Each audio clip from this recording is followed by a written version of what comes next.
तो फिर भैया यीशु मसीह ईश्वर है तो वो तो शारीरिक रूप में थे, ये कैसे?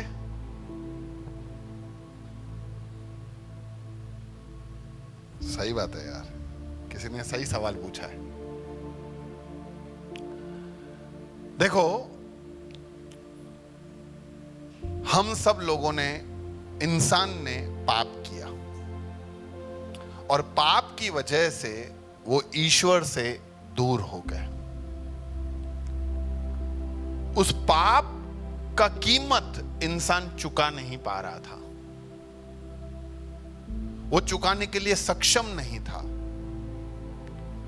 इसीलिए वो अनंत खुदा, ये खाली सोच के हमें हमारा दिल भर जाना चाहिए कि वो अनंत खुदा ने ये तय किया कि मैं सीमित बनूंगा, मैं कमजोर बनकर, वो निर्बल बनकर यहां पे आया, जिसके हुक्म पे सारे सितारे इधर का उधर जाते हैं, जिसके बोलने पे हर व्यक्ति, हर सृष्टि को वैसा करना पड़ता है, वो सृष्टिकर्ता यीशु बनकर, सीमित बनकर, जो असीम था वो सीमित बना, जो सर्व सामर्थी था वो निर्बल बना और पृथ्वी पे यीशु मसीह बनकर आया। भैया पर क्यों? ताकि वो हमको बता सके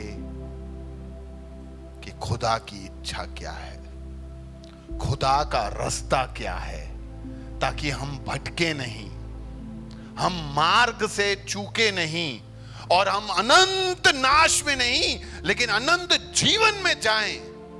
और हम सबका पापों का वेतन चुकाने के लिए भी वो आया।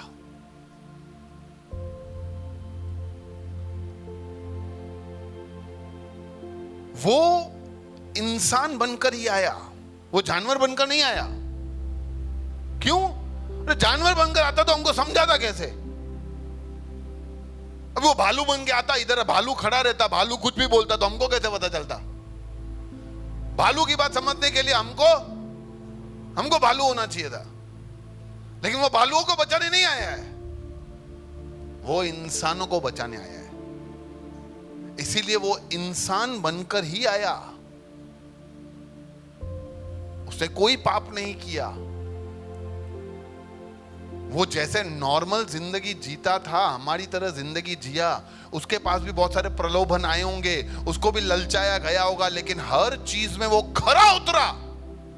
इसीलिए वो हमको बोलता है कि मैं सब में से निकला हूं, इसलिए मैं तुम्हें बता सकता हूं कैसे निकला जा सकता है। और एक दिन जब उसको क्रूस पे चढ़ाया गया, उसको तो नहीं चढ़ाया गया, उसने अपने आप को दिया ताकि वो हम सबके पापों की कीमत चुका सके।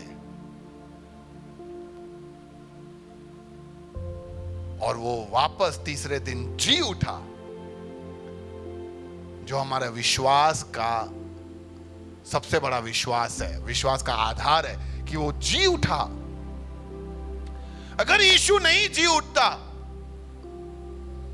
तो इसका मतलब है कि यीशु पापी था, क्योंकि पाप में जो मरता है वो मौत के ऊपर विजय नहीं पाता है। यीशु ने मौत के ऊपर विजय पाई, मतलब वो निष्पापी था, निष्कलंक था, उससे हमारी कीमत चुकाई। इसलिए वो हमें राह दिखा सकता है कि किस तरह से हमें भी मौत के उस पार जाया जा सकता है। बाइबल सिखाता है कि आदि में वचन था, आदि में शब्द था, शब्द परमेश्वर के साथ था, शब्द ही परमेश्वर था। उस आदि शब्द ने देह धारण कर हमारे बीच में निवास किया। हमने परम पिता के एकमात्र पुत्र के रूप में उसकी महिमा का दर्शन किया। वह करुणा और सत्य से पूर्ण था। वो असीम खुदा सीमित बनकर पृथ्वी पे यीशु मसीह बन के आया, ताकि वो हमें समझा सके कि ईश्वर वास्तविकता में क्या हमसे चाहता है, ईश्वर कैसा है, किस तरीके से उसने हमें दिखाया। वो पूरा पूरा वो इंसान था, वो पूरा पूरा ईश्वर भी था। इसलिए उसने हमें जी के दिखाया और हमें सिखा के बताया। और वो हमसे अपेक्षा करता है कि जब हम उसके बारे में इतना ज्ञान प्राप्त कर लिए हैं कि वो आत्मा है, वो अदृश्य है, वो व्यक्तिगत है, वो हमसे रिश्ता रखता है, उसका आकार नहीं बना सकते, उसका प्रतिमा नहीं बना सकते, और वो यीशु के रूप में सीमित बनकर आया और उसने हमारे पापों के लिए कीमत चुकाया। जब हम इतना सब जानते हैं तो हमसे चाहता है कि हम इन सब बातों के प्रति प्रतिक्रिया करें।